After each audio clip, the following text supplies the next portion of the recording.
បានម៉ាស៊ីនលាងលក្ខណៈគ្រួសារមួយដែរតែដឹងថាប្រើប្រាស់បែបណាស័ក្តិសមនឹងតម្រូវការរបស់ខ្លួនហើយនឹង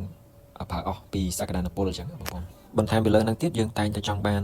អភិមសំចៃអញ្ចឹងក្នុងคลิปនេះខ្ញុំនឹង highlight ពី tip ខ្លះៗដែលថាធ្វើម៉េចយើងប្រើប្រាស់ម៉ាស៊ីនមួយនេះដល់សក្តានុពលវាហើយនឹងប្រើប្រាស់ទៅដោយភាពសន្សំចៃសម្រាប់ម៉ាស៊ីនមួយនេះគឺយើងអាចប្រើលាង LAN SUV ឬមកក៏ LAN យើងជិះតាមគ្រួសារណាតែលក្ខណៈគ្រួសារតូចសមាជិក2 3នាក់អីចឹងទៅហើយយើងអាចបន្ថែមលាងជាមួយនឹងម៉ូតូពីលើគ្រឿងមួយថ្ងៃយើងអាចលាង2ដងអញ្ចឹងណាព្រឹកក៏បានងាយក៏បានមិនត្រឹមតែប៉ុណ្ណោះប្រសិនបើបងប្អូនចេះលាងម៉ាស៊ីនត្រជាក់យើងអាចប្រើវាទៅលាងម៉ាស៊ីនត្រជាក់បានដោយសារក្បាលបូមម៉ាស៊ីនប្រភេទនេះគឺវាបំពាក់ជាមួយនឹងបាប់ញាប់ស្រីទឹកខ្សោយចំណែកឯការសំចៃរបស់វាគឺយើងមិនចំណាយច្រើនក្នុងការទិញទេមកជុតវាត្រឹមតែ$50ជាងទេហើយបើយើងប្រៀបធៀបថា$50យកទៅលាងឡានតែ2 3ដងគឺអស់ឡើយបងប្អូនអញ្ចឹងហើយយើងអាចលាងបានទាំងម៉ូតូទាំងម៉ាស៊ីនត្រជាក់ហើយយើងអាចលាងកប៉ាល់ឬមកក៏ដំណើរការផ្សេងៗនៅតាមផ្ទះដែរ